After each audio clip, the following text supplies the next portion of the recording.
എല്ലാവർക്കും നമസ്കാരം. ഞാൻ ആനന്ദ് ചന്ദ്രശേഖരൻ. ഇന്ന് നമുക്ക് ഹനുമാന്റെയും നാരദ മഹർഷിയുടെയും ഒരു മനോഹരമായ കഥ കേൾക്കാം. മഹാവിഷ്ണുവിന്റെ പരമഭക്തനായ നാരദ മഹർഷിക്ക് പാട്ടുപാടുവാനുള്ള സ്വന്തം കഴിവിൽ അതിയായ അഹങ്കാരമായിരുന്നു. താനാണ് വിഷ്ണു ഭഗവാന്റെ ഏറ്റവും മികച്ച ഭക്തനെന്നും തന്നെപ്പോലെ മനോഹരമായി ഗാനം ആലപിക്കുവാൻ മറ്റാർക്കും കഴിയുകയില്ല എന്നും നാരദ മഹർഷി ഉറച്ചു വിശ്വസിച്ചു. 3 ലോകങ്ങളിലും സഞ്ചരിച്ച് ഭഗവാൻ വിഷ്ണുവിനെ സദാസമയവും സ്തുതിച്ച് ഗാനങ്ങൾ ആലപിക്കുന്ന തന്നെക്കാൾ മികച്ച ഭക്തൻ വേറെ ആരുണ്ട് എന്ന് നാരദമുനി അഹങ്കരിച്ചു. ഒരു ദിവസം വൈകുണ്ഠത്തിലെത്തിയപ്പോൾ നാരദ മഹർഷി വിഷ്ണു ഭഗവാനോട് ചോദിച്ചു, ഭഗവാനെ, ഞാൻ സദാസമയവും അങ്ങയെ സ്മരിക്കുന്നു, ദിവസവും സദാസമയവും അങ്ങയെ ഓർക്കുന്നു, അങ്ങയെ സ്തുതിച്ച് ഗാനങ്ങൾ ആലപിക്കുന്നു. എൻ്റെ ഓരോ ശ്വാസത്തിൽ പോലും അങ്ങയുടെ നാമം ഞാൻ ചൊല്ലുന്നു. എനിക്ക് 2 കാര്യങ്ങൾ അറിയണമെന്നുണ്ട്. ഞാനല്ലേ അങ്ങയുടെ ഏറ്റവും വലിയ ഭക്തൻ? എന്നെക്കാൾ വലിയ ഭക്തൻ മറ്റാരെങ്കിലും ഉണ്ടോ? എന്നെപ്പോലെ മനോഹരമായി പാടുവാൻ കഴിവുള്ള മറ്റാരെങ്കിലും ഉണ്ടോ ഭഗവാനെ? നാരദന്റെ വാക്കുകളിൽ നിറഞ്ഞു തുളുമ്പുന്ന അഹങ്കാരം മനസ്സിലാക്കിക്കൊണ്ട് ഒരു ചെറു പുഞ്ചിരിയോടെ വിഷ്ണു ഭഗവാൻ പറഞ്ഞു, നാരദ, അങ്ങ് കദളീവനത്തിൽ ചെന്ന് ഹനുമാനെ കണ്ടാലും അദ്ദേഹവും എൻ്റെ പരമഭക്തൻ തന്നെയാണ്. ഹനുമാൻ ഒരു മികച്ച ഗായകൻ ആണെന്നും ഞാൻ കേട്ടിട്ടുണ്ട്. ഇത് കേട്ട് നാരദൻ ചിരിച്ചുകൊണ്ട് പറഞ്ഞു, ഹനുമാൻ അങ്ങയുടെ ഭക്തനായിരിക്കാം, എന്നാലും എന്നോളം വരില്ല ഹനുമാന്റെ ഭക്തി. പിന്നെ ആ വാനരന് എന്നെക്കാളും നന്നായി പാടുവാൻ കഴിയുമെന്ന് ഞാൻ കരുതുന്നില്ല.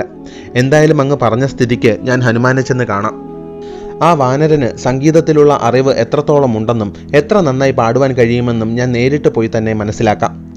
ഇത്രയും പറഞ്ഞ് മനസ്സിൽ ഊറി ചിരിച്ചുകൊണ്ട് നാരദൻ ഹനുമാനെ കാണുവാനായി കദളീവനത്തിൽ ചെന്നു. അവിടെ രാമനാമം ഉച്ചരിച്ച് ധ്യാനിച്ചിരിക്കുന്ന ഹനുമാനെ നാരദൻ കണ്ടു. നാരദൻ മനസ്സിൽ പറഞ്ഞു, ഈ ഹനുമാനാണോ ഇത്രയും വലിയ ഗായകൻ? ഞാനൊന്ന് കേട്ടു നോക്കട്ടെ ഈ വാനരന്റെ സംഗീതം. നാരദൻ ഹനുമാനെ ധ്യാനത്തിൽ നിന്നും വിളിച്ചുണർത്തി. നാരദമുനിയെ കണ്ടതും ഹനുമാൻ എഴുന്നേറ്റ് നാരദനെ ആദരപൂർവ്വം പ്രണമിച്ചുകൊണ്ട് പറഞ്ഞു, അങ്ങയെ കാണുവാൻ കഴിഞ്ഞത് തന്നെ പരമപുണ്യമായി ഞാൻ കരുതുന്നു. വിഷ്ണു ഭഗവാന്റെ പരമഭക്തനായ അങ്ങയെ ദർശിക്കുന്നത് വിഷ്ണു ഭഗവാനെ തന്നെ ദർശിക്കുന്നതിന് തുല്യമാണ്. പറയൂ മഹർഷേ, എന്താണ് അങ്ങയുടെ ആഗമനോദ്ദേശം? നാരദൻ ഹനുമാനെ അനുഗ്രഹിച്ചുകൊണ്ട് പറഞ്ഞു, ഹേ കേസരി നന്ദന, വൈകുണ്ഠത്തിൽ ചെന്ന് വിഷ്ണു ഭഗവാനെ കണ്ടപ്പോൾ അദ്ദേഹം എന്നോട് പറയുകയുണ്ടായി ഹനുമാൻ മികച്ച ഗായകനാണെന്ന്.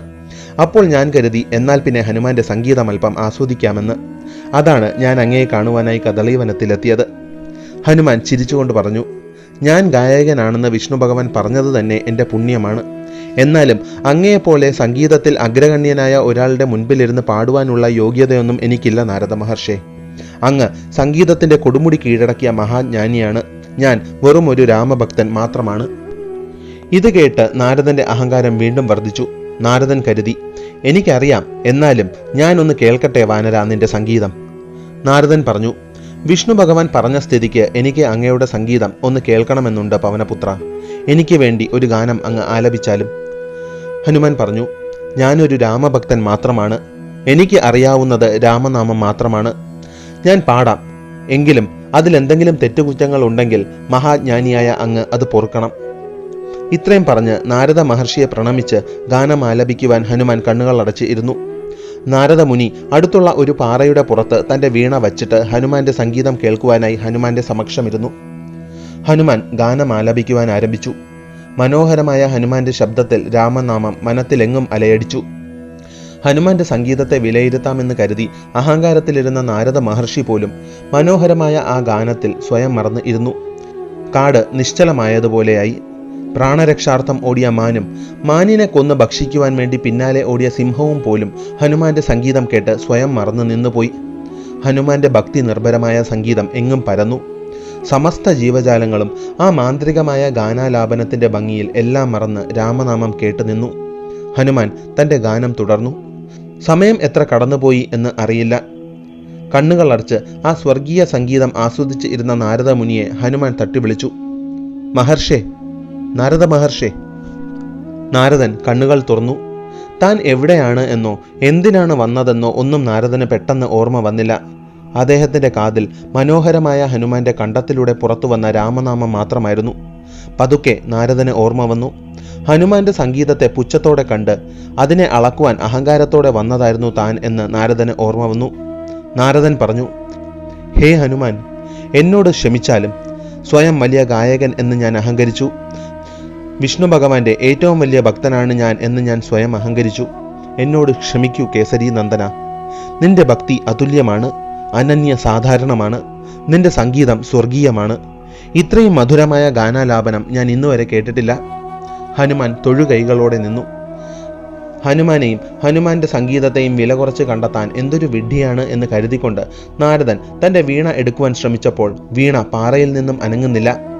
എന്താണ് സംഭവിക്കുന്നത് എന്ന് നാരദന് മനസ്സിലായില്ല. ഹനുമാന്റെ ഗാനം കേൾക്കുവാൻ ഇരിക്കുന്നതിന് മുൻപായി താൻ വീണ ഈ പാറയിൽ വച്ചതാണ് എന്ന് ഓർത്തു. പക്ഷേ ഇപ്പോൾ വീണ പാറയിൽ ഉറച്ചിരിക്കുകയാണ്. നാരദൻ ശ്രദ്ധിച്ചു നോക്കിയപ്പോഴാണ് കാര്യം മനസ്സിലായത്. ഹനുമാന്റെ സംഗീതത്തിൽ പാറ പോലും ഉരുകിപ്പോയിരിക്കുന്നു. ഉരുകി തുടങ്ങിയ പാറയിൽ നാരദന്റെ വീണ താഴ്ന്നു പോകുവാൻ തുടങ്ങിയിരുന്നു. അപ്പോഴാണ് ഹനുമാൻ ഗാനാലാപനം നിർത്തിയത്. ഹനുമാൻ പാട്ട് നിർത്തിയതും പാറ വീണ്ടും കട്ടിയാവുകയും ആ പാറയിൽ നാരദന്റെ വീണ ഉറച്ചു പോവുകയും ചെയ്തു. ഇതാണ് സംഭവിച്ചത്. പാറയെ പോലും അലിയിപ്പിച്ച സംഗീതമാണ് ഹനുമാന്റേത് എന്ന് നാരദന് മനസ്സിലായി. അകമഴിഞ്ഞ ഭക്തിയിൽ നിന്നും ഉദ്ഭവിച്ച സംഗീതത്തിന് മാത്രം ചെയ്യുവാൻ കഴിയുന്ന മഹാത്ഭുതം. ഒരിക്കലും തനിക്ക് ഇങ്ങനെ ഒരു കാര്യം സാധ്യമല്ല എന്ന് നാരദന് മനസ്സിലായി. അഹങ്കാരം തെല്ലുമില്ലാത്ത ഹനുമാനും അദ്ദേഹത്തിന്റെ ഭക്തിയും സംഗീതവും എത്ര മഹത്തരമാണ് എന്ന് നാരദൻ തിരിച്ചറിഞ്ഞു. നാരദൻ ഹനുമാനോട് പറഞ്ഞു, അങ്ങയുടെ സംഗീതത്തിൽ പാറ പോലും അലിഞ്ഞു പോയിരിക്കുന്നു ആഞ്ജനേയ. ആ പാറയിൽ എൻ്റെ വീണ ഉറച്ചു പോയിരിക്കുകയാണ്. എനിക്ക് വീണ എടുക്കുവാൻ സാധിക്കുന്നില്ല. അങ്ങ് വീണ്ടും പാടിയാലും ആഞ്ജനേയ, പാറ അപ്പോൾ മൃദുവാകും. അപ്പോൾ എനിക്കെൻ്റെ വീണ തിരിച്ചെടുക്കുവാൻ സാധിക്കുകയും ചെയ്യും. നാരദന്റെ ആവശ്യപ്രകാരം ഹനുമാൻ വീണ്ടും പാടുവാൻ ആരംഭിച്ചു. സ്വർഗീയ സംഗീതം വീണ്ടും എങ്ങും പരന്നു. എല്ലാം മറന്ന് സമസ്ത ജീവജാലങ്ങളും ഹനുമാന്റെ സംഗീതത്തിൽ അലിഞ്ഞു ചേർന്നു. പതിയെ പാറയും മൃദുവായി. മെഴുകുപോലെ അലിയുവാൻ തുടങ്ങിയ പാറയിൽ നിന്നും നാരദൻ തൻ്റെ വീണയെ തിരിച്ചെടുത്തു. നാരദന് വീണ തിരിച്ചു ലഭിച്ചതിന് ശേഷം ഹനുമാൻ തൻ്റെ ഗാനാലാപനം നിർത്തി. പാറ പഴയതുപോലെ കട്ടിയായി മാറുകയും ചെയ്തു. നാരദൻ ഹനുമാനോട് വീണ്ടും ക്ഷമയാചിച്ചു. താനാണ് മഹാവിഷ്ണുവിൻ്റെ ഏറ്റവും വലിയ ഭക്തനെന്നും തന്നെക്കാളും നന്നായി മറ്റാർക്കും ഗാനം ആലപിക്കുവാൻ കഴിയുകയില്ല എന്നുമുള്ള അഹങ്കാരം പൂർണ്ണമായും ശമിച്ച നാരദൻ ഹനുമാനെ അനുഗ്രഹിച്ച് അവിടെ നിന്ന് മടങ്ങുകയും ചെയ്തു. എല്ലാവർക്കും ഈ കഥ ഇഷ്ടമായെന്ന് ഞാൻ പ്രതീക്ഷിക്കുന്നു. നിങ്ങളുടെ വിലയേറിയ അഭിപ്രായങ്ങൾ കമൻസിലൂടെ എന്നെ അറിയിക്കുവാൻ ശ്രമിക്കുക. എൻ്റെ ചാനലിൽ അപ്ലോഡ് ചെയ്യുന്ന വീഡിയോസ് നിങ്ങൾക്ക് ഇഷ്ടമാവുന്നുണ്ടെങ്കിൽ ചാനൽ സബ്സ്ക്രൈബ് ചെയ്യാനും മറക്കാതിരിക്കുക. നന്ദി.